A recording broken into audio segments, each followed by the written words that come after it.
नमस्ते बच्चों। पिछली वीडियो में हमने तत्वों के इलेक्ट्रॉनिक विन्यास को समझने का प्रयास किया था कि किस प्रकार से विभिन्न तत्वों के कक्षक इलेक्ट्रॉन लेते हैं या कक्षकों में इलेक्ट्रॉन कैसे भरे जाते हैं। उसके लिए हमने ये भी देखा था कि कक्षकों को भरने के लिए कुछ नियम हैं जो हमारी सहायता करते हैं कक्षकों को भरने के क्रम को समझने में। इसमें जो सबसे मुख्य नियम है जिसको हमें फॉलो करना होता है, या हम कहें कि जिसकी सहायता से हम लगभग सभी तत्वों के इलेक्ट्रॉन विन्यास को समझ भी सकते हैं और उसे भर भी सकते हैं कक्षकों को, वो है N+L का नियम। N+L ये हमें विभिन्न कक्षकों की क्रमिक ऊर्जा को बताता है। अगर हम यहाँ से शुरू करते हैं तो सबसे कम ऊर्जा वाला कक्षक 1s, फिर उसके बाद 2s, 2p, 3s, 3p, इस प्रकार से भरे जाते हैं। अब यहाँ पर एक बात और आपको समझनी है कि यहाँ तीर के निशान लगे हुए हैं। पहले इलेक्ट्रॉन 1s में जाएगा, उसके बाद 2s में, 2s के बाद 2p में, फिर 3s में, 3s के बाद इलेक्ट्रॉन आएगा 3p में, 3p के बाद ध्यान दें इलेक्ट्रॉन 3d में नहीं जाएगा। देखिए ये तीर इस तरफ जा रहा है, तो तीर के अनुसार ही हमें चलना होता है। 3p के बाद इलेक्ट्रॉन 4s में जाता है और फिर उसके बाद 3d में जाता है। और ये सभी के सभी जो कक्षक यहाँ लिखे गए हैं वो N+L नियम के अनुसार लिखे गए हैं। पिछली वीडियोस में हमने N+L नियम की पूरी व्याख्या की है कि किस प्रकार से निकाला जाता है। तो हमेशा इलेक्ट्रॉन कम N+L वैल्यू में पहले भरे और ज़्यादा N+L वैल्यू वाले कक्षक में बाद में भरे जाएंगे। तो यहाँ पर आप 4s और 3d को देख सकते हैं। 4s के लिए N+L वैल्यू होती है 4s, N वैल्यू 4 और S वैल्यू 0। और 3d के लिए 3 प्लस d के लिए L वैल्यू हो जाती है 2, 5। तो इसका मतलब 4s में इलेक्ट्रॉन पहले आएंगे और 3d में बाद में आएंगे। तो इस क्रम का हम कभी भी उल्लंघन नहीं करते। कुछ एक्सेप्शनल स्थितियां आएंगी आज जिसके बारे में हमें पढ़ना है, उस पर हम ध्यान देंगे। एक बार हम रिवाइज करते हैं कि कैसे हमने पिछले कक्षकों को या उन परमाणुओं को भरा था। हाइड्रोजन जिसमें केवल एक इलेक्ट्रॉन होता है, सबसे पहले 1s सबसे कम ऊर्जा वाला कक्षक है, उसमें जाता है। तो इसको लिखने के दो तरीके हमने किए थे। एक, हम कक्षक का नाम लिख देते हैं 1s और उसके ऊपर घात के रूप में हम सुपरस्क्रिप्ट के रूप में लगा देते हैं इलेक्ट्रॉन की संख्या। 1s में एक इलेक्ट्रॉन है, या फिर हम इसे कक्षक को बॉक्स के रूप में शो कर सकते हैं। एक बॉक्स एक कक्षक को प्रदर्शित कर रहा है और उसके नीचे हम उसका नाम लिख देते हैं 1s, और एक तीर का निशान है जो एक इलेक्ट्रॉन को शो कर रहा है। ऐसे ही हम आगे बढ़ते जाते हैं। हीलियम में 2 इलेक्ट्रॉन हैं 1s2, बोरोन 5 इलेक्ट्रॉन हैं 1s2, 2s2, 2p1, 5 इलेक्ट्रॉन हो गए। क्रम के अनुसार चित्र जो हमने अभी देखा था उसके अनुसार भरते जाते हैं। यहाँ पर हमने एक बात की थी कि 2p में 3 कक्षक होते हैं, तो तीनों कक्षक हमें यहाँ बनाने होते हैं। इलेक्ट्रॉन चाहे उनमें हैं या नहीं है, ऐसा नहीं है कि सिर्फ 2p के पहले कक्षक में इलेक्ट्रॉन है तो हम सिर्फ एक ही बनाएं बाकी के बनाए नहीं, तो उनको खाली दिखा देते हैं हम। तो इस प्रकार से आगे बढ़ते हुए हम नियॉन 10, 1s2, 2s2, p की कुल कैपेसिटी है 6। 3 कक्षक होते हैं, हर कक्षक में 2-2 इलेक्ट्रॉन आते हैं, तो 6p में होते हैं, तो टोटल 10 इलेक्ट्रॉन हो गए। 1s2, 2s2, 2p6। यहाँ पर हमने ये भी सीखा था कि नियॉन का संयोजकता कोश मतलब सबसे बाहर वाला जो कोश है, जैसे इसमें अंदर वाला कोश तो पहला हो गया और बाहर वाला कोश हो गया दूसरा। सबसे बाहर वाले कोश को संयोजकता कोश कहते हैं और संयोजकता कोश में 8 इलेक्ट्रॉन होते हैं जिन गैसों के, उन्हें कहा जाता है उत्कृष्ट गैस, नोबल गैस भी कहा जाता है इनको। तो इसमें क्या होगा, अक्रिय गैस भी कहते हैं इन्हें। तो ये गैसें में पहली गैस हीलियम होती है। इसमें 8 नहीं होते क्योंकि एक ही कोश है इसके पास और 2 ही इलेक्ट्रॉन उसमें आ सकते हैं। तो हीलियम ये भी उत्कृष्ट गैस है, सबसे पहली उत्कृष्ट गैस यही होती है। आवर्त सारणी के बारे में जब हम पढ़ेंगे तब हम इसको देखेंगे कि उत्कृष्ट गैसें आखिरी कॉलम में रखी गई हैं। और उसके बाद जब हम लिखना शुरू करते हैं इलेक्ट्रॉन विन्यास नियॉन के बाद वाले तत्वों का, तो हम उसमें नियॉन की रेफरेंस में उसको लिख देते हैं। जैसे यहाँ तक ये नियॉन हो गया, हम सोडियम में भी ऐसा कर सकते हैं, आर्गन में आपको समझाया था। यहाँ तक हम इसको नियॉन लिख सकते हैं, नियॉन 3s1। जब हम ब्रैकेट में नियॉन डाल देते हैं तो उसका मतलब है कि 1s2 2s2 2p6 ऑटोमेटिकली यहाँ पर आ गया। फिर हम आगे बढ़ते जाते हैं। आर्गन 18 तक हमने एग्जाम्पल कर लिए थे, आर्गन 18 है। तो हम इसको जब कक्षक भरेंगे इसमें तो पहले 10 इलेक्ट्रॉन तो बिल्कुल नियॉन की तरह हो जाएंगे। उसके बाद 2p6 के बाद उस चित्र में बारी आती है 3s2 की, 3s की, इसमें 2 इलेक्ट्रॉन आ गए और 3p की बारी आती है जिसमें 6 इलेक्ट्रॉन आ जाते हैं। तो ये टोटल 18 इलेक्ट्रॉन हो गए। नियॉन को हम शो कर सकते हैं, आर्गन को हम शो कर सकते हैं नियॉन 3s2 3p6। और यहाँ पर भी हम इसी प्रकार से इसको शो कर सकते हैं, नियॉन 3s2 3p6। अब ये जो आर्गन है इसमें भी आप ध्यान दीजिए, ये इसका पहला कोश है, देखिए आगे 1 लिखा हुआ है। ये इसका दूसरा कोश है, 2 लिखा हुआ है। आपको बताया था कि कोश बदलने पर हम कोमा लगाते हैं। तो ये पहला कोश, इन दोनों को बिना कोमा के लिखा, कोमा लगा दिया, दूसरा कोश पूरा हुआ, ये आ गया तीसरा कोश 3s2 3p6। तो ये आर्गन का विन्यास हो गया। यहाँ पर आप देखिए सबसे बाहर वाला कोश है तीसरा, इसको हम बोलते हैं संयोजकता कोश। सबसे बाहर वाले कोश को संयोजकता कोश बोलते हैं। अब आर्गन के संयोजकता कोश में भी 8 इलेक्ट्रॉन हैं, 2 और 6 8। तो आर्गन भी उत्कृष्ट गैस हुई।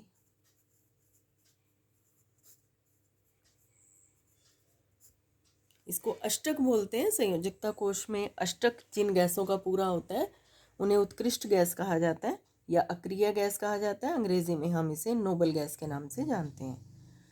तो इससे आगे के जो एलिमेंट्स होंगे 18 नंबर के बाद वाले, उनको हम आर्गन की रेफरेंस में लिख देते हैं। इस प्रकार से आगे चलते हैं। तो अब हम नेक्स्ट एलिमेंट करेंगे 18 के बाद, पोटेशियम 19। पोटेशियम 19 याद रखेंगे, पोटेशियम का प्रतीक के होता है, पी नहीं लिखना।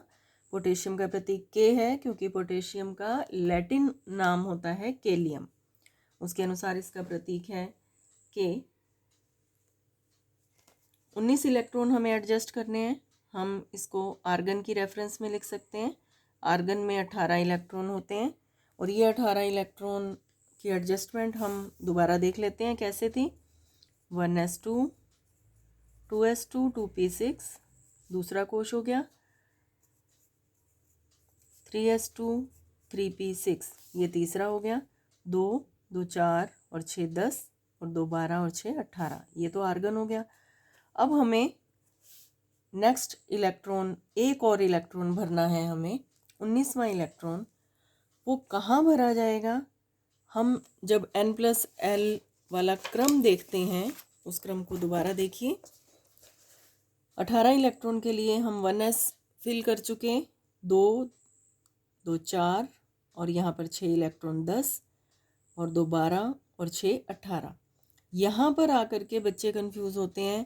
यहाँ से आपको इधर नहीं जाना बेटा, 3d पर नहीं जाना है, हमें आना है 4s पर। तीर का निशान देखिए, 3p उसके बाद 4s पर आ रहा है ये एरो। तो इलेक्ट्रॉन 4s में भरे जाएंगे, 3d में नहीं भरे जाएंगे। इस बात को आपने ध्यान रखना है। तो अब बारी है 4s की। आर्गन मतलब 18 इलेक्ट्रॉन हो गए, शेष बचा एक इलेक्ट्रॉन 4s में जाएगा। हम लिखते हैं 4s1 और इसको बॉक्सेस में अगर हम शो करना चाहें तो आर्गन 18 को ऐसे का ऐसे ही लिख देते हैं। हम एक बॉक्स बनाते हैं 4s के लिए और उसमें एक इलेक्ट्रॉन है, तो हम एक तीर का निशान दिखा देते हैं, एरो, एक इलेक्ट्रॉन को प्रदर्शित करने के लिए। यह है पोटेशियम 19। पोटेशियम 19 के बाद कैल्शियम 20 आता है। बिल्कुल इसी प्रकार से भरा जाएगा, कोई अंतर नहीं है। आप जानते हैं 4s, s की कैपेसिटी 2 इलेक्ट्रॉन की होती है, तो 20वां इलेक्ट्रॉन इसी 4s कक्षक में चला जाएगा। आर्गन 4s जिसमें है 2 इलेक्ट्रॉन। ये s है बेटा, इसको 45 मत पढ़ लेना। 4s दोबारा यहाँ लिख देती हूँ 4s। ये देखिए, अगला तत्व है स्कैंडियम 21। स्कैंडियम 21, यहाँ पर फिर से ध्यान देंगे।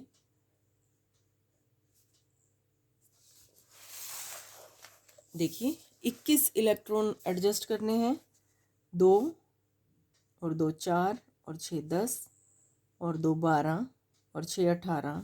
फिर हम इधर 4s पर आए थे, 18 और 2 20। यहाँ तक हम कर चुके। 21वां इलेक्ट्रॉन देखिए तीर का निशान किस तरफ लेकर के जा रहा है आपको, यहाँ। तो 4s के बाद 21वां इलेक्ट्रॉन भरा जाएगा 3d में।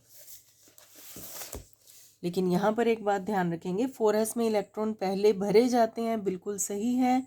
लेकिन क्योंकि अब 3d शुरू हो चुका तो हमें पहले 3d लिखना होता है, 4s बाद में आएगा। लिखते समय यहाँ पर 3d था ही नहीं, तो हमने सीधा 4s ही लिखा था। यहाँ पर 3d स्टार्ट हो चुका है, इसलिए हम 3d पहले लिखेंगे और 4s बाद में। और यहाँ पर इसको रिप्रेजेंट करेंगे आर्गन। अब एक बात और ध्यान रखें, 3d बनाना है, d के अंदर 5 कक्षक होते हैं। d उपकोष में 5 कक्षक होते हैं, तो हमें यहाँ पर 5 कक्षक बनाने होते हैं। नीचे इनके लिखते हैं 3d। ये 3d के 5 कक्षक हैं। और 4s के लिए एक कक्षक बना देते हैं, ये है 4s और ये है 3d। 4s में 2 इलेक्ट्रॉन हैं, भरने ही हैं। 3d में सिर्फ एक इलेक्ट्रॉन है, तो वो एक कक्षक में भर दिया जाता है। स्कैंडियम 21, 18, 19, 20 और 21। अब 22वां इलेक्ट्रॉन यहाँ आ जाएगा, यहाँ 23वां आ जाएगा और यहाँ आ जाएगा 24वां। तो हम करते हैं,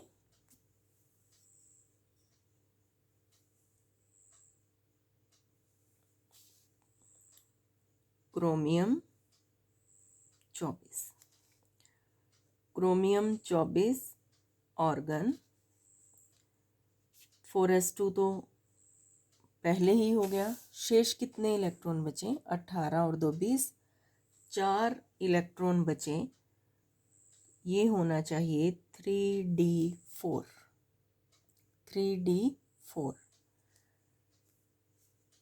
हम अगर इनको यहाँ पर लिखें तो ये ऐसा होना चाहिए।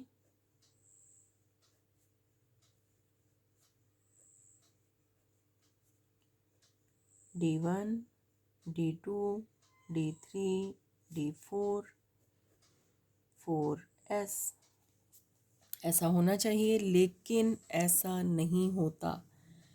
यहाँ पर एक और नियम काम करेगा। हमने जो नियम पढ़े थे, n+l नियम पढ़ा, उसको तो हम लगातार फॉलो कर रहे हैं। उसके बाद हुंड का बहुलता नियम यहाँ पर आ रहा है, जो ये बताता है कि इलेक्ट्रॉन के जोड़े तब तक नहीं बनते जब तक समभ्रंश कक्षकों में या एक जैसे कक्षकों में इलेक्ट्रॉन एक एक इलेक्ट्रॉन नहीं आ जाता। तो हुंड के बहुकता नियम की हम पालना कर रहे हैं।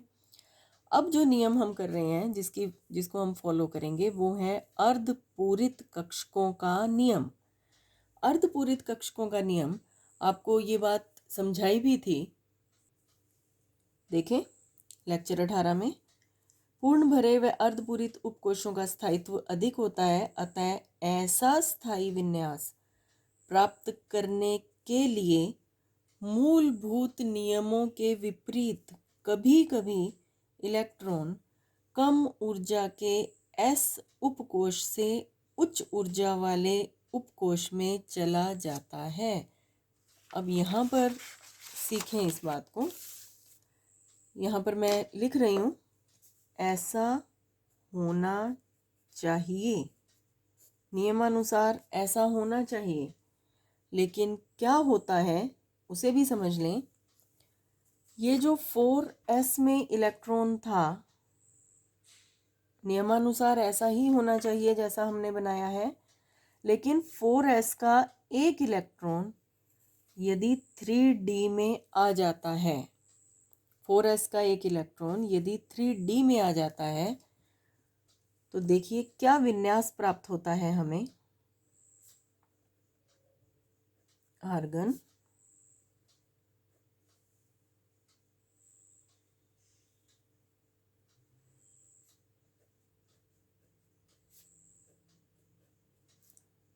Three D 4s। अब अगर ये एक इलेक्ट्रॉन इधर आ जाएगा तो 1 2 3 4 5 और यहाँ भी 1। अब इन दोनों की तुलना करें। इसमें d में 4 इलेक्ट्रॉन है, लेकिन यदि एक इलेक्ट्रॉन इधर आ जाता है तो d में हो जाते हैं 5 इलेक्ट्रॉन, 5 इलेक्ट्रॉन हो जाते हैं और ये अर्धपूरित विन्यास बन जाता है। यहाँ पर हम लिख देते हैं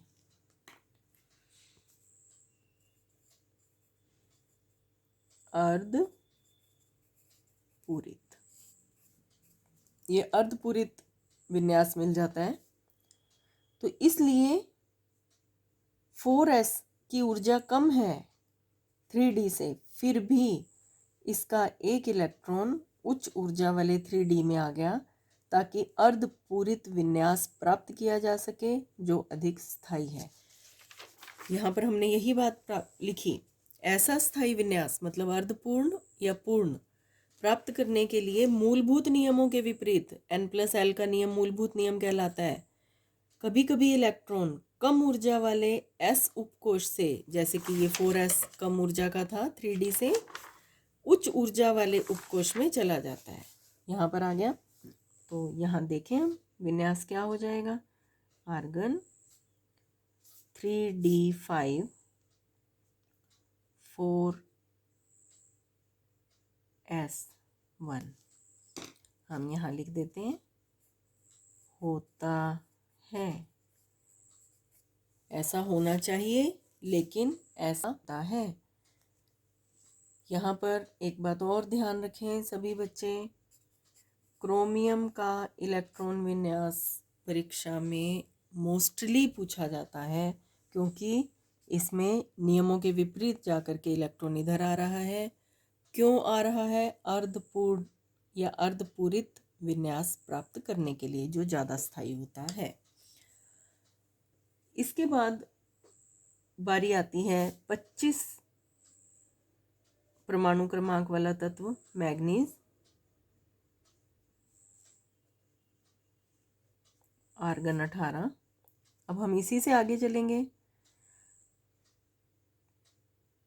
3d5 4s2, 24 इलेक्ट्रॉन तो इसमें थे ही, 25वां इलेक्ट्रॉन अब 4s में चला जाएगा जहाँ पर ओरिजिनली उसे होना चाहिए था।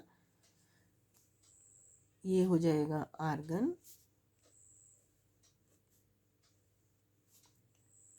3d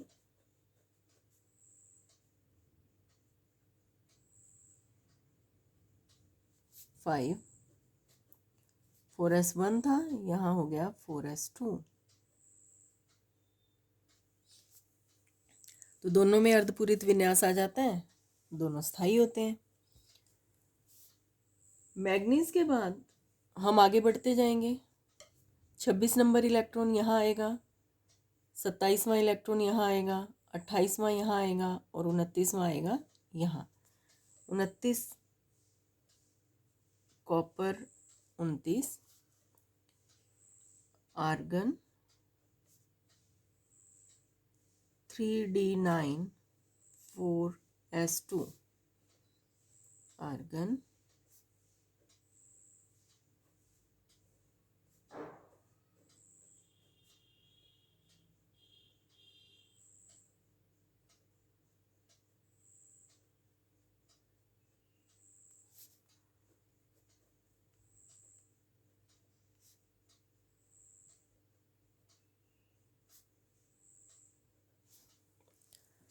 अब यहाँ भी हम एक बात लिखते हैं, ऐसा होना चाहिए, नियमानुसार ऐसा होना चाहिए।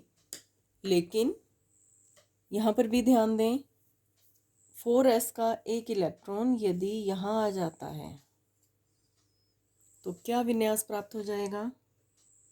बिल्कुल क्रोमियम जैसा ही एग्जाम्पल है। 3d9 से ये विन्यास हो जाएगा 3d10, 3d आर्गन, लेकिन 4s में फिर से एक ही इलेक्ट्रॉन रह जाएगा। कॉपर 29, 18 इलेक्ट्रॉन आर्गन के, 3d10 4s1 होता है। तो इस प्रकार क्रोमियम में पूर्ण भरे उपकोष प्राप्त किए जाते हैं। यहाँ अर्धपूरित था, यहाँ पूर्ण भरे उपकोष प्राप्त कर लिए जाते हैं।